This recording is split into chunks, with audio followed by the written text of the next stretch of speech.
¿Qué tal? ¿Cómo les va? Soy Jaime Barrera y me da mucho gusto saludarles nuevamente y darles la bienvenida a una emisión más de Desde la Barrera este lunes 9 de julio de 2018. La semana pasada se anunció que iniciaría hoy el funcionamiento de una nueva ruta empresa a más de 14 meses de que empezó a operar la primera, por lo que hoy haremos un balance de cómo va esta que fue una de las principales promesas del gobierno de Jorge Aristóteles Sandoval y donde hoy mismo lo reconoció el gobernador, no se ha avanzado como se hubiera querido.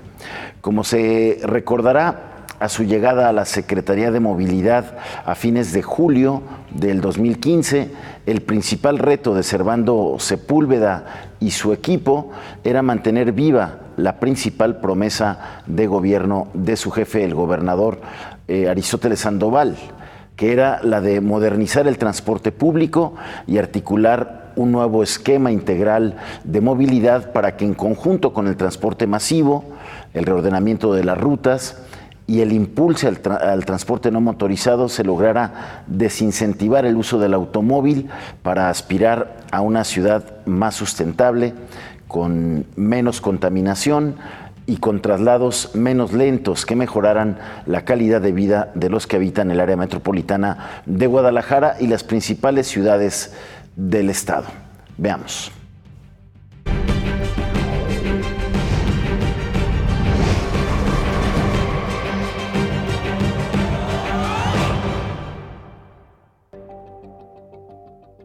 Si colocáramos en un paquete los proyectos más destacados dentro del campo de la movilidad de la administración del gobernador Sandoval Díaz, tendríamos que considerar a la construcción del tren eléctrico urbano en su ruta 3, sus respectivas ampliaciones, la remodelación del periférico y varias adecuaciones viales más, pero también la implementación del modelo Ruta Empresa, cuya visión establecía solucionar de fondo diversos problemas de movilidad, así como vicios del transporte público. A un año de su establecimiento, los avances del modelo Ruta Empresa son magros y para sus detractores un fracaso. Con el nuevo gobierno emanado de otro partido, ¿este modelo tendrá continuidad o se comenzará de nuevo el lento y en la mayoría de las ocasiones fracasado intento de instalar un sistema de transporte público digno y eficiente? Bueno, pues de todo esto vamos a platicar justamente con Servando Sepúlveda, que recordará usted con un perfil más policial que técnico, relevó en el cargo a Mauricio Gudiño hace casi poco menos de 3 años. Hoy Gudiño es subsecretario de Administración en la Secretaría de Planificación, Administración y Finanzas, y quien luego de un gran desgaste por las resistencias de los transportistas dejó el cargo con claroscuros. Le dejó a Servando un instrumento clave para guiar los trabajos para la modernización del transporte, como fue la nueva ley de movilidad, fruto de una consulta popular y que los gobiernos estatales de las últimas 4 décadas se habían propuesto sin lograrlo. Vamos a ver qué tanto ayudó finalmente esa ley de movilidad y qué tanto se ha avanzado y qué queda por hacer para tratar de hacer realidad la principal promesa, una de las principales promesas del gobierno del estado y que a ojos del Observatorio Ciudadano de Movilidad, como lo veíamos en la cápsula, juzgan que muy poco se avanzó y que prácticamente todo está quedando en buenas intenciones. ¿Qué dice el principal responsable de llevar esto a la práctica? Bueno, pues lo vamos a platicar en unos momentos más aquí Desde la Barrera, donde vamos a recibir al secretario de Movilidad. También no podemos dejar de hablar del 1 de julio, esta jornada histórica que renovó prácticamente a toda la clase política y gubernamental del país. Vamos a platicar con uno de los protagonistas del proceso local, uno de los contendientes por la gubernatura del estado, Salvador Cosío Gaona, con quien haremos un balance de lo sucedido y lo que queda para esta fuerza que dentro de los partidos menores y sin jugar en alianza con el PRI como lo hizo hace 6 años en Jalisco, logró mantener su registro, ampliar su presencia en alcaldías y en regidurías, y lo que viene para esta fuerza política y en particular para Salvador Cosío. Quédese con nosotros, vamos a una pausa y regresamos.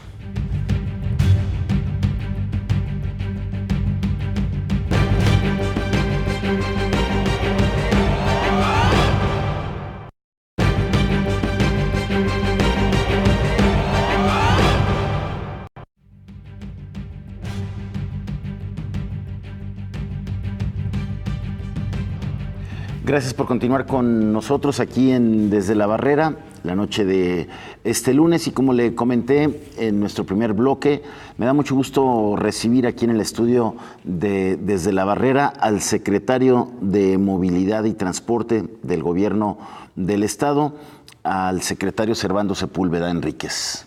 Gusto en saludarte, Jaime, y un saludo respetuoso a tu auditorio. Gracias por haber aceptado la invitación, secretario. Hace mucho que no te veíamos en medio hablando pues de este tema que hoy ocupó desde muy temprano al gobernador, que se subió al camión para supervisar esta nueva ruta troncal, la segunda en la zona metropolitana de Guadalajara, por fin. Sí, como lo comentaba el gobernador el día de hoy, hubo un proceso que retrasó el avance de lo que se licitó y se planificó, porque desde hace algunos meses los transportistas le solicitaron al señor gobernador que se abriera el sistema de prepago a más empresas, que ellos traían empresas incluso con las que tenían acuerdos importantes para poder avanzar. De una sola empresa que estaba operando hace varios meses, hoy hay 4 empresas ya de prepago operando. Esa es una petición que sí complicó un poco la transición del hombre camión a ruta empresa, ¿no? Sí, porque el tema no es el hecho de aceptar o no, sino que estas empresas cumplieran con toda la certificación que requiere el sistema, que sea compatible con el software, con el manejo que se había planificado. Hubo una apertura total del gobernador para hacerla, pero fueron las empresas de prepago las que duraron 4 o 5 meses para poder cumplir con toda la certificación. Ahorita ya, el día de hoy, las empresas que se inauguraron, que fueron 2 complementarias, la C16, la C21 en Oblatos y la troncal Belisario Domínguez, son las 3 rutas que hoy se inauguraron en la zona metropolitana. Anteriormente venían operando... las complementarias, las alimentadoras. No son alimentadoras, son complementarias. Complementarias. Se le llaman complementarias porque son rutas más cortas que, como su palabra dice, complementan recorridos de las troncales. Y van a complementar la troncal Belisario Domínguez. Recorridos de diversas... La C16 y la C27. No necesariamente Belisario. Complementan recorridos de otras troncales. Por eso se les llaman rutas complementarias al proyecto de toda la organización. ¿Y ahorita conectan con la troncal Artesanos y esta o no? Sí, ahorita conectan con... son las que están planeadas para conectarse con las 18 troncales que se planificaron en la zona metropolitana. Vas avanzando conforme los empresarios de ruta empresa van migrando a este modelo, ¿no? Actualmente nosotros iniciamos el año pasado con una ruta de características especiales, VIP, que era la 703. Iniciamos con una complementaria en Tlaquepaque y con la troncal Artesanos. Se puso en funcionamiento 2 troncales que complementan todo el sistema de Tepatitlán. 2 troncales en Tema. Que ya están funcionando en Tepa. Se licitó y se inició ya y está en operación la primer troncal de 3 de Puerto Vallarta, que complementan el sistema integrado de Puerto Vallarta. En este mes reciben los 70 camiones de la segunda troncal. En el mes de agosto recibirán otra cantidad similar para la tercera troncal y el resto en octubre, que son todas sus rutas complementarias, alimentadoras de las troncales. Ok, pero entonces ahorita funcionando con la que se puso a andar hoy. Tenemos 2 troncales de Tepatitlán. En la zona metropolitana, 2 troncales en Tepa, de Tepa y una en Vallarta. y dos en la zona metropolitana y una en Vallarta. 5 troncales. 5 troncales complementarias. Y complementarias, hoy tenemos la C16, la C21, y a lo mejor, no quiero equivocar con el número, no recuerdo si era la C6 o C9 de Tlaquepaque. Okay. Son 3 complementarias las que tenemos ahorita funcionando. Muy bien.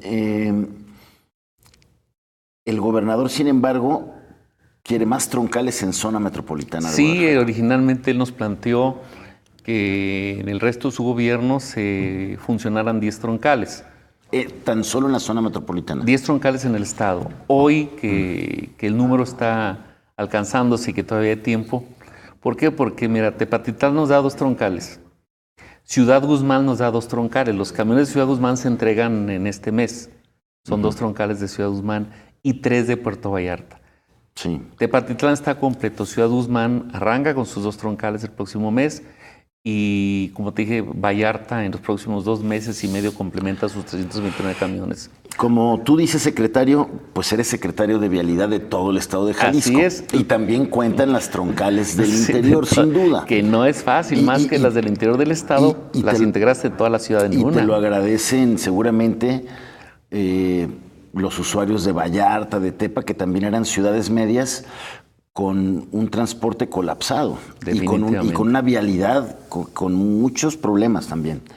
Pero sin duda, el grueso de usuarios del transporte público está en la zona metropolitana. Sí, ¿no? El señor gobernador el día de hoy nos ha planteado que ampliemos las metas, que él quiere que le completemos 10 troncales en la zona metropolitana. O sea, quiere 8, nos planteó 8 troncales más en la zona metropolitana para completar 10 troncales, ¿verdad? Y 20 complementarias en todo el estado, mínimo. A ver, entonces... es una cifra matemática a contrarreloj. A contrarreloj, en 5 meses que quedan, la petición del gobernador son 8 troncales en la zona metropolitana y 20 complementarias. Sí. Y completar, ampliarnos a 20, completar las 20 complementarias. Ahorita tenemos 17. Sí, 17 más. Te puedo comentar lo siguiente, o sea, tenemos licitadas más de 40 rutas. Están licitadas y están instrumentándose. 40 rutas entre complementarias y troncales las tenemos. Y alimentadoras. Las tenemos. ¿Contra qué vamos? Contrarreloj. O sea, sí tenemos un problema contrarreloj. Primariamente él mismo lo señaló, el gobernador lo explicaba, que el proceso del prepago nos retrasó. Pero aparte de eso, ahorita, ¿qué tenemos o qué nos retrasa? La capacidad que tienen las empresas de prepago de fabricar sus equipos, sus alcancías, los equipos que requieren para el sistema de prepago. O sea, también ellos van contra el tiempo. Y las armadoras de camiones de podernos cumplir con el número de unidades que demandan estas troncales. Los contratos están establecidos con las armadoras, tanto con Mercedes como con Dina. Están establecidos los contratos. Están establecidos los contratos con las empresas de prepago. ¿Contra qué vamos? Contra los tiempos. De hecho, tuvimos una reunión la semana pasada con 2 de las empresas de prepago que ofrecieron trabajar 3 turnos de fabricación para alcanzar los objetivos que el gobernador ya nos había comentado en una reunión pasada, que él quería llegar a 10 troncales en la zona metropolitana, independientemente de las 7 que tenemos en el interior del estado.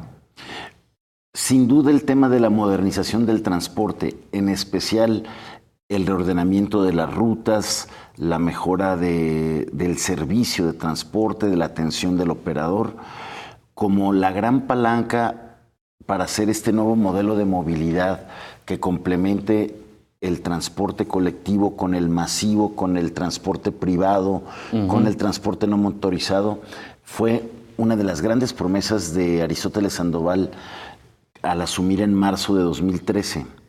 Yo platicaba aquí en este mismo espacio, secretario, con integrantes del Observatorio Ciudadano y decían, finalmente va a volver a quedar en intención la modernización del transporte? Porque en ese entonces se había cumplido un año y apenas había salido una troncal en mayo pasado. ¿Tú estarías de acuerdo en eso? Mira, yo respeto mucho al Observatorio de Movilidad y lo seguiré respetando siempre, ¿no? Eso no significa que le dé la razón, pero lo respeto sus planteamientos, respeto su punto de vista y respeto su visión que ellos tienen desde el escritorio y sus reuniones que ellos generan hacia lo que es la realidad en la calle y en el uso y en la operación del transporte y en el ordenamiento del transporte. Yo creo que no puede quedar en intención y lo resumo rápidamente porque no tiene caso repetir lo que hemos venido hablando por mucho tiempo, que por más de 30 años se pensó en reestructurar el transporte de la zona metropolitana y nunca se logró. Más de 30 años de espera. Pero nadie quería dar los pasos que generaran esa migración, porque eran pasos muy difíciles. Primeramente, una ley que no existía para exigir esa migración. Esa se logró en el sexenio sin duda. Y esto se logró. La nueva ley de movilidad. La nueva ley de movilidad, que es la base para generar la migración a la ruta empresa. Todas las normas técnicas que tuvieron que generarse por la Secretaría de Movilidad, por el Instituto de Movilidad, y muchas de ellas a petición también del Observatorio de Movilidad. Normas técnicas que te permiten saber cómo debe funcionar el sistema de prepago, cómo debe funcionar la accesibilidad universal de los camiones, qué características deben de tener, el tema de la comisión tarifaria. Todos estos pasos, generarlos, instrumentarlos, llevó meses. Las normas no se generan de la noche a la mañana. Hay que conciliarlas, muchas de ellas, con el observatorio, con el Instituto de Movilidad, con la sociedad civil. Fueron más de 7, 8 normas que se generaron. A la par de eso, llevas de la mano también la migración del sistema de taxis, la aceptación de una nueva plataforma electrónica de servicios de transporte, que son los nuevos taxis civiles.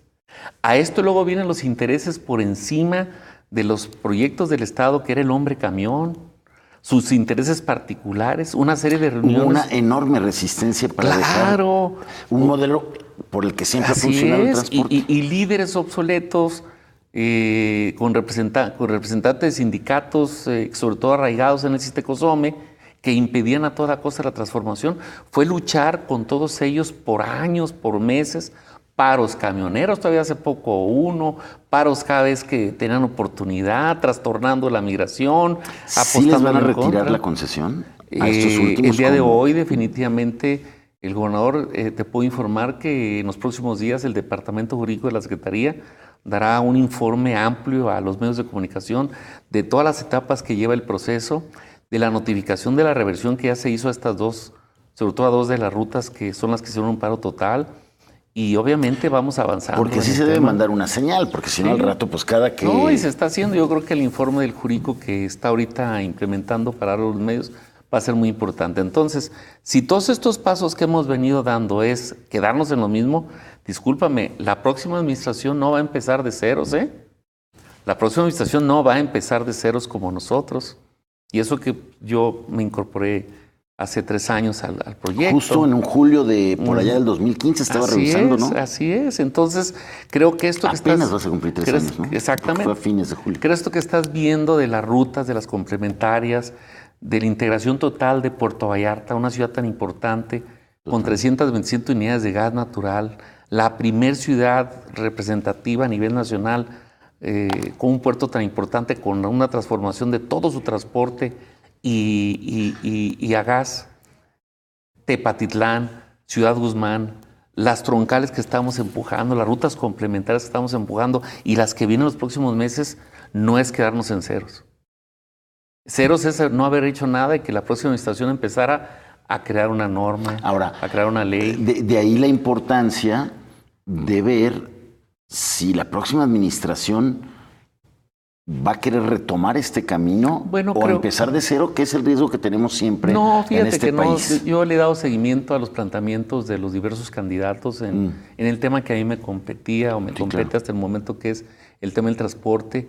Y me tocó escuchar en varias ocasiones al candidato pues que resultó ganador, que él estableció que él va a salir adelante con la ruta empresa. Con la transformación de una empresa a ruta porque empresa. Es un camino que no tiene que volver a recorrerse. Además, porque se trabajó de la mano con los ayuntamientos, trabajamos de la mano con todos los municipios, con los directores de movilidad de los municipios. Porque así debe de ser, porque en Jalisco Pese a que la Constitución le da a los ayuntamientos la facultad de tener pues facultades para regular tránsito y transporte, en Jalisco hay un convenio que da esa potestad al gobierno del estado, en particular a la Secretaría de Vialidad. Pero nosotros trabajamos de la mano de sus directores de movilidad, en su opinión, en los intereses que ellos expresaban por parte de los municipios a la transformación, a la reforma. Y creo que hasta el momento, estoy seguro, porque seguimos trabajando con ellos. No ha sido fácil los derroteros, los paraderos, todos estos temas que hemos venido manejando han sido coordinados con los municipios. Conocen los directores de movilidad y el anterior director, Mario, que actualmente Silva, que ahora opera, se fue al IMEPLAN. Que opera el IMEPLAN y que con él incluso hemos generado el tema de taxis de la mano para los sitios que ya se autorizaron. Pues son conscientes de un trabajo conjunto. Pues no se puede hablar de algo que les sea ajeno. Yo creo que la correa de transmisión que ha existido con ellos a su vez con los presidentes, hoy con el gobierno electo, pues están en una sintonía importante en que este es un trabajo que puede dársele seguimiento. No van a empezar de ceros. Gracias. Estamos conversando con el secretario de Movilidad y Transporte. Tenemos que hacer una pausa, pero regresamos para seguir platicando y concluir sobre este tema. ¿Cuál es la expectativa que hay en estos 5 meses con los que cierra la administración, más allá de esta exigencia de tener 18 rutas troncales más y 17 complementarias en todo el estado, 8 troncales más? En la zona metropolitana, ando subiendo la meta aquí al secretario, y ver qué retos y qué obstáculos siguen pues ahí evitando caminar a mayor velocidad en este anhelo de todos, que es tener un mejor transporte público. Quédese con nosotros, regresamos.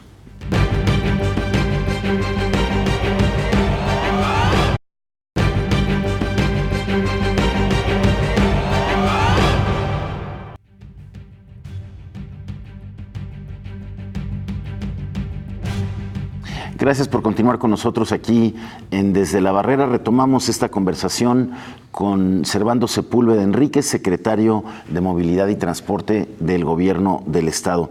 Secretario, sin duda, un tema que complicó este proceso fue el tema de la tarifa. Una tarifa que había subido ya a 8 pesos. A 7. Se vuelve a bajar a 6 por un accidente que hubo aquí muy cerca en la zona. Y a partir de ahí, muchos transportistas tomaron eso como argumento de que la tarifa pues no les daba para cubrir todos los gastos que les implica dejar ese modelo en el que siempre habían estado para pasar a un modelo empresa que les quitaba algo a lo que ellos estaban acostumbrados de recibir pues su efectivo todos los días y ellos pagar, guardar, gastar, en fin, ¿no? Sí, es un tema que hay que tomar en cuenta. Mira, el tema no es nada más el hecho de decir que se subieron a 7 pesos y lo regresaron a 6. El tema es los años que venían sin aumento de tarifa. Porque toda una administración anterior tampoco se les aumentó la tarifa. Eran muchos años sin aumento de tarifa. Pero también el transportista, cuando tuvo la mejor oportunidad, que era un gran negocio, la tarifa adecuada o de la mano de la inversión, del tipo de cambio, del costo de los camiones, del costo del diésel, que ellos generaban grandes ingresos, no hubo quien les exigiera, no hicieron nada por modernizar su transporte. Los alcanza un transporte que empieza a decaer, los camiones fueron envejeciendo, ellos no renovaron sus camiones, cuando presionaron la tarifa no se les otorgó. Y una competencia brutal entre ellos que empieza a generar un modelo hasta criminal por todos los muertos. Así es. Y actualmente con este nuevo modelo... Por todos los peatones muertos. Acuérdate, aquellas crisis que había pues a veces alcanzábamos hasta más de 50, 60 Todas las vidas atropellados. Son muy importantes, pero hasta la fecha, en lo que va de este año, tenemos el menor número de muertos por el transporte público históricamente. O sea, se ha reducido mucho y sobre todo las que no han tenido ningún incidente han sido las rutas empresa. Las que ya están en ruta empresa... Bueno, es una buena señal, qué bueno que no ha habido ahí... Y su número se ha reducido mucho. Bueno, señal de que tenemos que acelerar. Que ese es el camino adecuado. ¿Por qué? Porque si hay una capacidad, una certificación de ellos. Hoy, retomando el tema de la tarifa, ha sido claro el gobierno del Estado. Hay una tarifa, ya hay una comisión tarifaria que es independiente y autónoma. Es una comisión que técnicamente genera la tarifa. Anteriormente era una comisión que encabezaba el secretario de Movilidad y se llegó a generar como una tarifa política más que técnica. Claro. Hoy son 9 consejeros, el instituto encabeza, es totalmente autónoma, generan sus estudios, generan su tarifa y la envían para su publicación. El gobernador la puede en su momento vetar o suspender. Y en este caso lo que el gobernador estableció es que si se les autoriza la tarifa, sí generan las condiciones que lo merezcan en la calle y en el modelo de ruta empresa. A quien se vaya a la ruta empresa se le aumenta la tarifa de 9 pesos. De 9 pesos que se autorizó desde el año pasado. Y que actualmente técnicamente parece que debe ser mayor. Pero las condiciones también que deben de generar el equilibrio social con el de costo de operación es importante, es una labor que debe generar esta comisión tarifaria. Por eso también hay un usuario insaculado dentro del sistema de los consejeros, porque es un usuario. Y él también opina, como las universidades, como los transportistas, como los sindicatos, como el observatorio. Todos están adentro de esta comisión. Y esta última tarifa de 9 pesos la firmaron los 9 consejeros, la autorizaron, sujetándola a que fuera el modelo de ruta empresa. A ver, creo que lo que anuncian hoy es una buena fórmula, un paso intermedio para estimular a quienes están haciendo un esfuerzo de mejorar su servicio y reorganizarse, que es este estímulo de 60,000 pesos por camión, ¿no? Por camión, o sea... Que suman una primera partida de 12 millones de pesos. 12 millones de aproximadamente 120 millones que se considera que en el proceso de aquí a que termine la administración será el número de unidades que se vayan incorporando. Eso es una buena palanca, sin duda. ¿De dónde sacaron ese recurso, esa partida? Interesantemente, la Secretaría peleó mucho este tema. El gobernador lo aceptó. Bueno, es que, a ver, secretario, creo que ahí sí viste claro que si no había un desator en el tema financiero y de estímulo, no iba a suceder. Iba a ser muy difícil. Recuerda tú que a partir del año pasado que se peleó mucho el tema de la fotoinfracción pasara a un fideicomiso y que este se utilizara para respaldar la modernización del transporte. De ahí se está pidiendo este recurso. Se hizo el planteamiento al fideicomiso, ¿verdad? Y el fideicomiso con sus consejeros lo aprobaron y de ahí está generando. O sea, ese estímulo viene de las multas de la fotoinfracción. Sí. Digo, me parece que para está el transporte, que era lo que planteó la Secretaría hace un par de años. Hoy que el fideicomiso finalmente se reformó, pues los miembros del fideicomiso hicieron el estudio correspondiente y nos autorizaron este apoyo.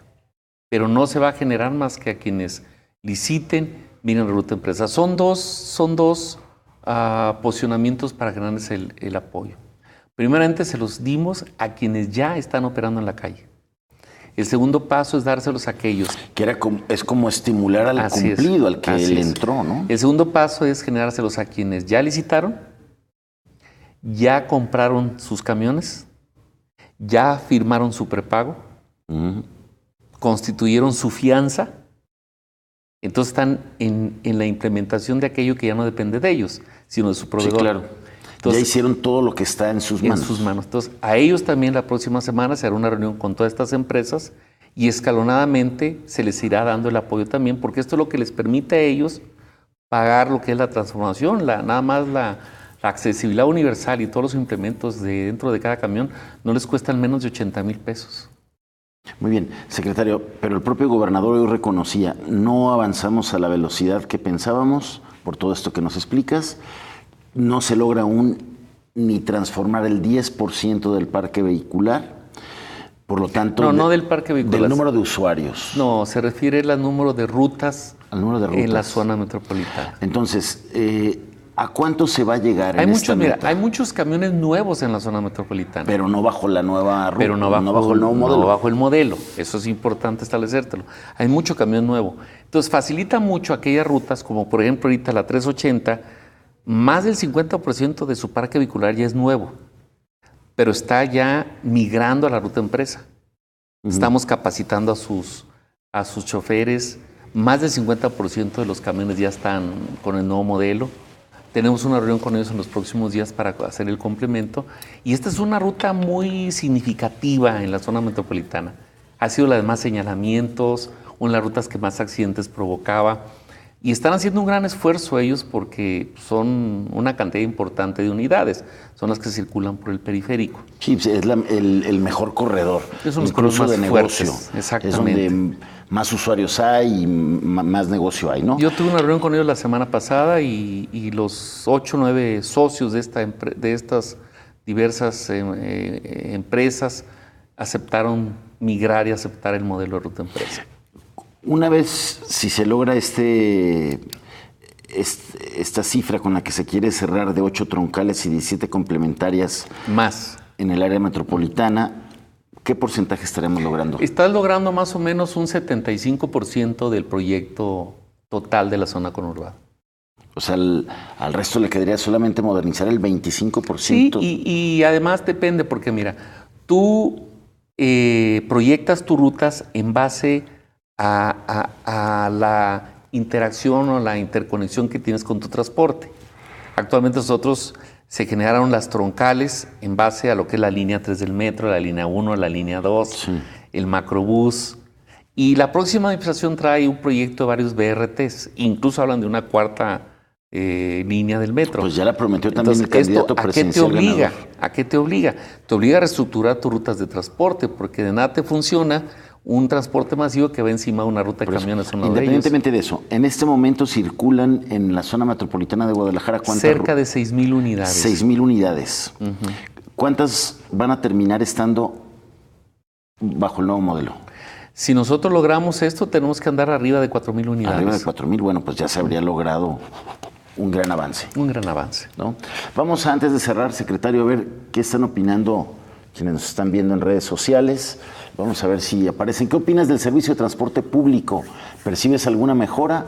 A ver qué han opinado los usuarios. Francisco Valdés dice: el verdadero transporte es una verdadera mugre de tercer mundo, dice Francisco Valencia. Ahí sí, está. Tiene razón, depende de la unidad a la que se haya subido. Viruete, ¿no? MTV dice: para nada.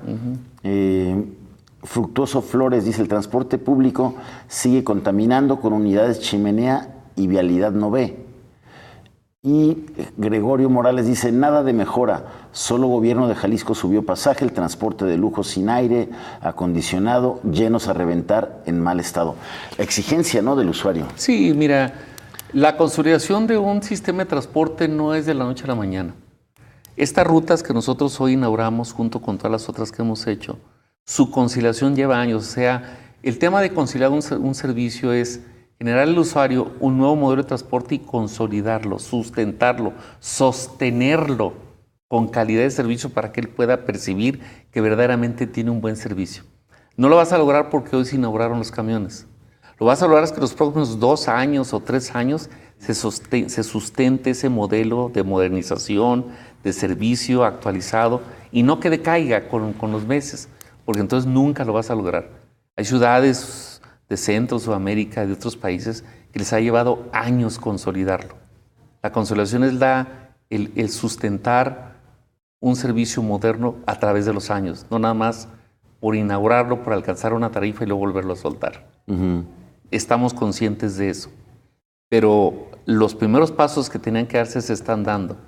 El tema es que el comienzo de una migración no es fácil.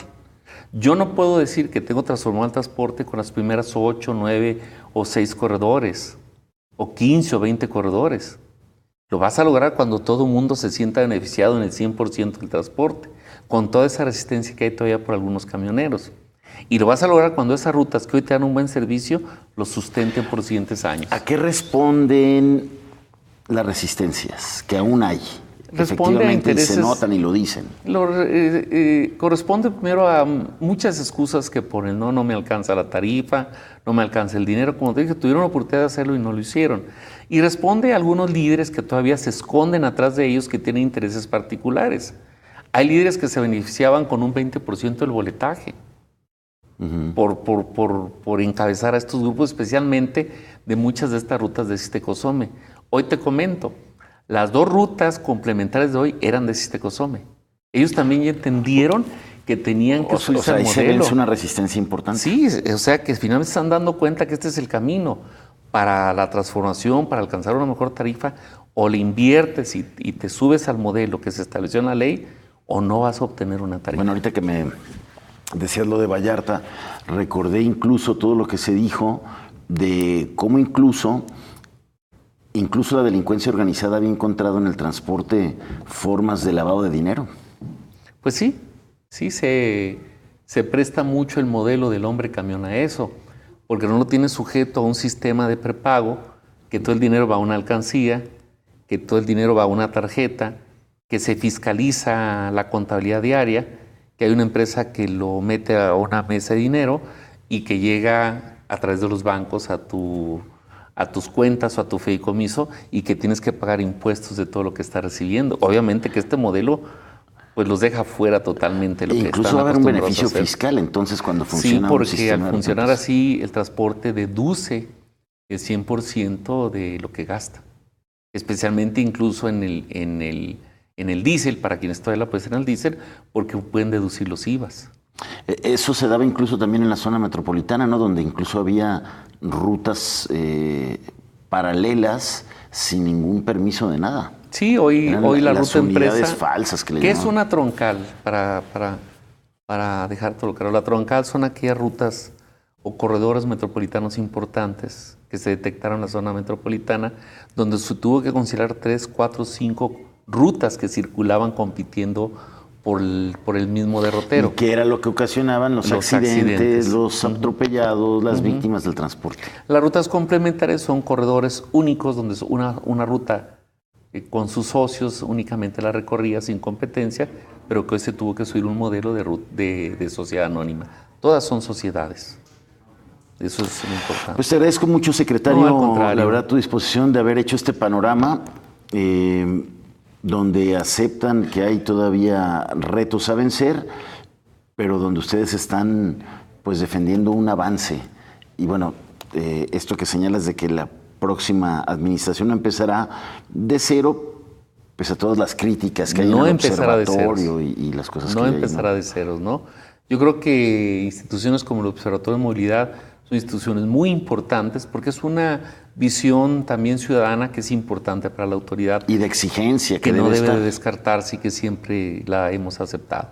Secretario, pues suerte y ojalá se logre esta meta de que los 6,000 camiones que circulan en la zona metropolitana, al menos 4,000 de ellos terminen en esta administración operando bajo el nuevo modelo y lograr el objetivo tan anhelado que tiene la comunidad de tener un servicio de mayor calidad, cosa que ha venido esperando por décadas. Así es. Muchas gracias por la oportunidad a tu auditorio y es obvio que el Estado trabajará hasta el último día en este proyecto que no puede desestimarse y que no puede soltarse. Te emplazo con toda atención y respeto a que lo platiquemos por ahí cuando vaya cerrando la administración y hacemos un balance final. Sí, con mucho gusto y a tus órdenes. Gracias, secretario, como siempre. Muchas gracias. El secretario Servando Sepúlveda. Vamos a una pausa y regresamos para retomar los ecos del 1 de julio.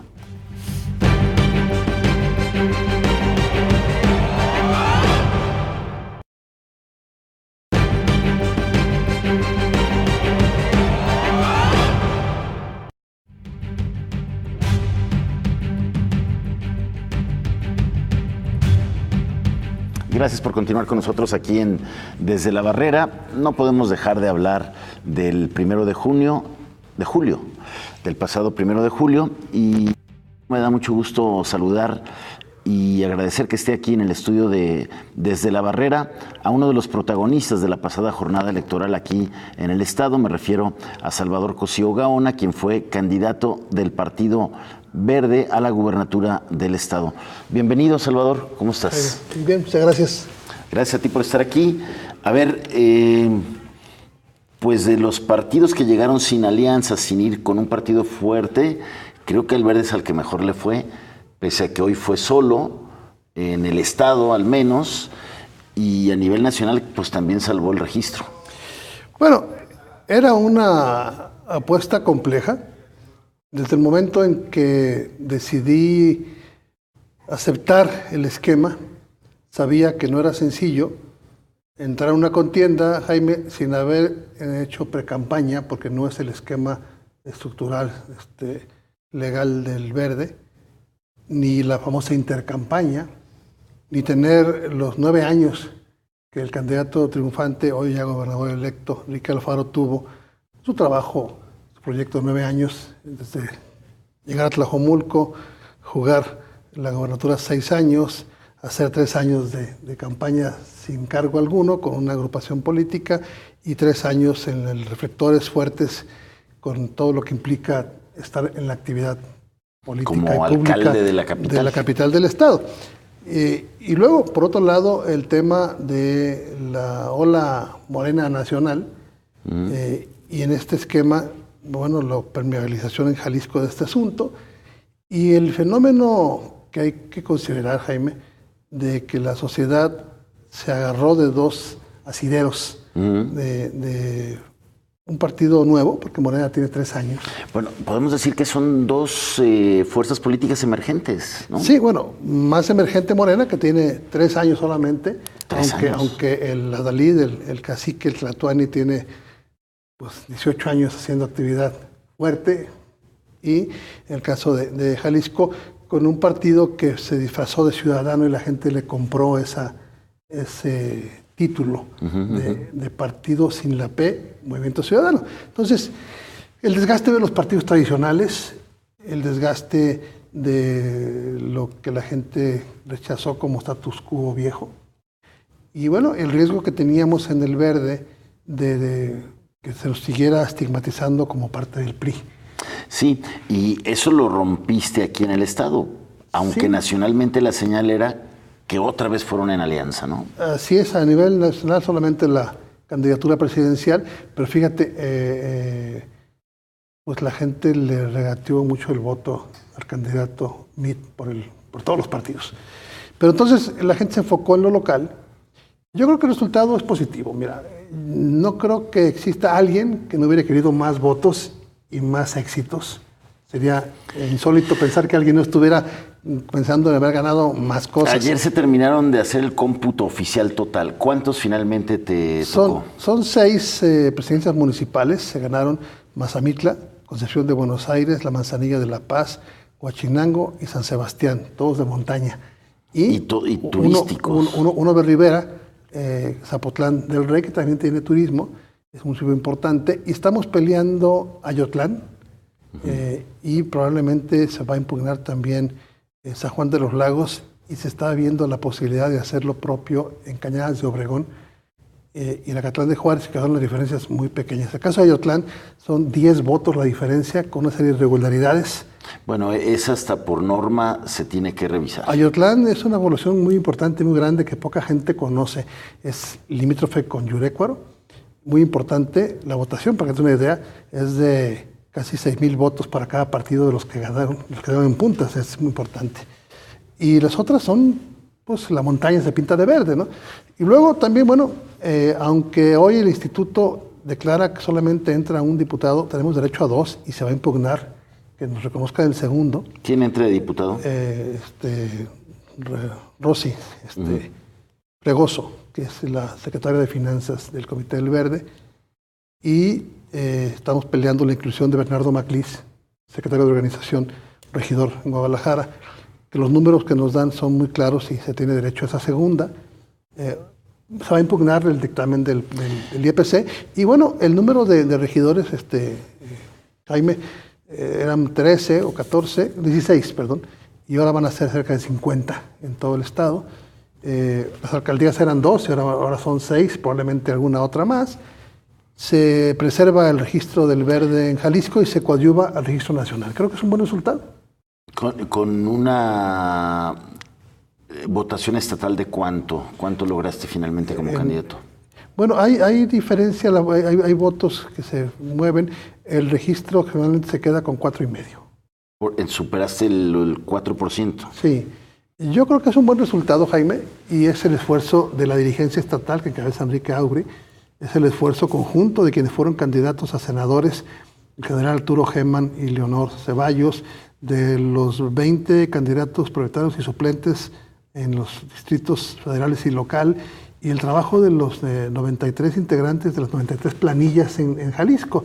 Desde ahí hubo un avance, el haber completado este número importante de planillas, se avanzó como unas 30 más de los 3 años, el haber provocado que muchos de esas planillas fueran candidatos de la sociedad civil. No todos o muchos no eran militantes ni del Verde ni de agrupación política Confío en México, como en mi caso. Y creo que dejar sembrada una semilla de una nueva visión, una agenda distinta. Yo satisfecho de la campaña, Jaime, en la campaña pudimos clavar algunas cosas importantes que ya son realidad. El presidente electo acaba de decir que va a pugnar porque desaparezcan las delegaciones federales, que era uno de mis planteamientos que yo hacía. Eficientar, evitar burocracia y generar mejores recursos. Ojalá se logre. Hay otros asuntos que se han planteado. Y bueno, yo tuve ya contacto, Jaime, con el gobernador electo.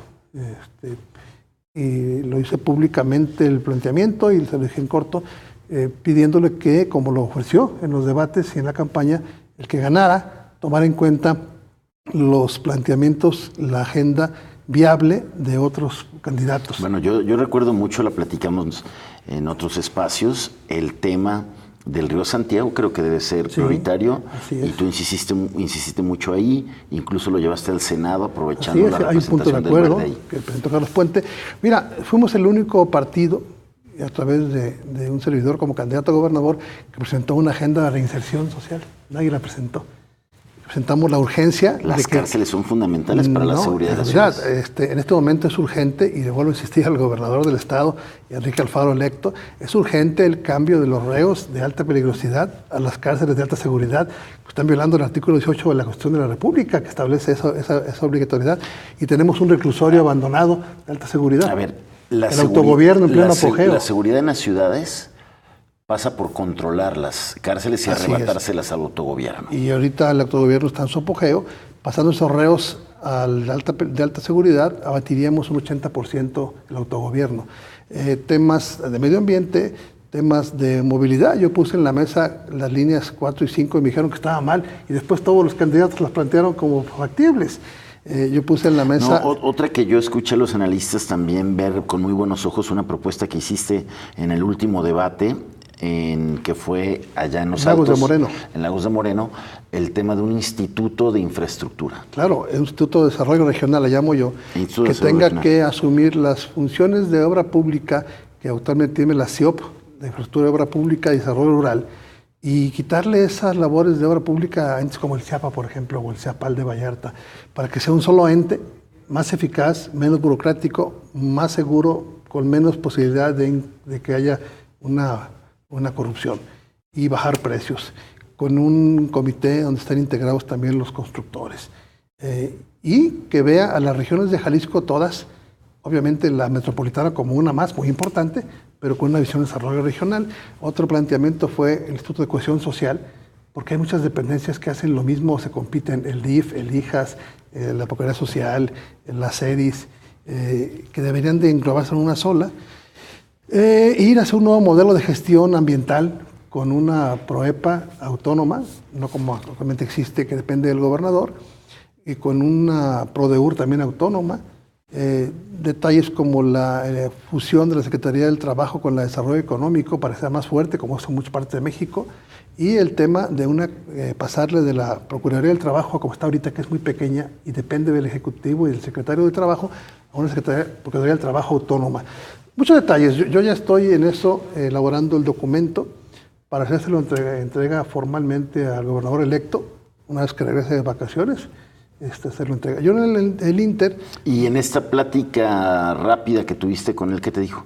No, que está anuente a recibir, como lo ofreció en campaña y lo ofreció en corto en los debates que tenemos alguna charla, anuente a recibir los planteamientos, a buscar el espacio para argumentarlo más a detalle, hacer alguna exposición técnica, y me adelantó esto que comentó, que se iba a despojar de gobernar para un solo partido. Ojalá lo cumpla. Bueno, ya el viernes dijo que renunciaba a MC. Yo creo que hay alguna malinterpretación, creo ver así. Yo creo que él lo que hace es algo positivo, es plantear que tiene que ser incluyente, tolerante y dejar a un lado lo que él mismo se ha autonombrado como mecha corta, que se atempere, que gobierne pensando en la inclusión, en la tolerancia, en la pluralidad, buscando los mejores elementos, mujeres, hombres, jóvenes, adultos maduros, adultos mayores, en las áreas correspondientes y generar una mayor presencia de la sociedad. ¿Tú le creíste eso de que es su última campaña electoral?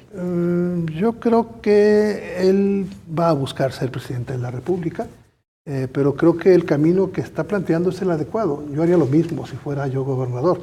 Es decir, la mejor bandera que puede uno tener hacia la sociedad es el trabajo en tu entidad, para que de ahí se fijen en uno como un buen trabajo y la gente piense y advierta que no solamente pueden ser cardenales, como en el argot antiguo, secretarios de Estado, sino que puede ser un gobernador o un buen alcalde. Entonces, yo creo que lo que está diciendo es que va a dedicarse a trabajar. Ojalá lo cumpla. Yo espero que sí lo haga. Espero que también esa transición que tiene que darse sea muy dúctil, que se realice en lo que ya dijo. Él dijo que después de la elección liberaría para que se destrabara el tema del fiscal independiente, el tema de la separación de la Secretaría de Seguridad con la Fiscalía General de Justicia del Estado, del Estado, el tema del magistrado número 3 de la Sala Superior del TAE, detalles que están pendientes, el fortalecimiento a través de la Comisión de Hacienda de las partidas para que tengan fortaleza las fiscalías como la anticorrupción, como la de búsqueda, como la de derechos humanos. Debe de avanzar eso ya. Y yo creo que está bien que les mande un mensaje muy claro a quienes fueron sus compañeros de proyecto, de que el partido debe ser partido del gobierno, y que no sea el partido del gobierno, sino más bien el partido mayoritario, que lo es porque así lo votó la gente, pero en un esquema que permita que haya una integración de todas las ideas. Ojalá haya mucha pluralidad, ojalá haya mucha presencia social en las contralorías, en la del Estado y en los entes cada uno de ellos. Ojalá se busque un perfil muy neutral para el próximo fiscal general del Estado. Ojalá no caiga en el error de nombrar a su compadre como lo hizo en materia de seguridad. Pues se busque un elemento importante, sólido, que lo hay. Que no nombre un fiscal carnal, ¿no? No, y que no nombre un secretario de seguridad que sea más amigo que técnico. Si es su amigo, pero es bueno, no importa. El asunto no es que sea o no tu amigo. Sino el asunto es que sea lo mejor de lo mejor para que el Estado tenga lo que buscamos. Buscamos todos orden y calidad de vida. Yo voy a recorrer el Estado, Jaime. Vamos a ir a caminar, a dar las gracias a la sociedad, al apoyo que nos tuvieron. Vamos a revisar cómo están las cosas en las regiones. Tengo que ir a fin de mes a un Consejo Nacional de Confío en México, que es el que yo encabezo, para revisar qué queremos hacer. Tenemos que decidir si tomamos el reto que nos marca la ley, esa posibilidad de ser partido político, y tenemos que hacerlo en enero o no hacerlo. Si mantenemos el convenio con el Verde y en qué términos, o si nos vamos a crear el partido nacional o estatal. Recordando que yo no soy miembro del Verde, fue un convenio que fue conveniente para ambas partes y que va a seguir viéndose en el tamiz de la conveniencia para la sociedad, para Jalisco y para México. O sea, traes alternativas. Salvador. Siempre. Gracias. Gracias por este balance. No, hombre. Suerte y éxito en lo que venga. Vamos a estar caminando. Gracias. Pero sobre todo, gracias a usted. Que tenga una excelente semana. Nos vemos y nos escuchamos aquí el próximo miércoles. Pásala muy bien.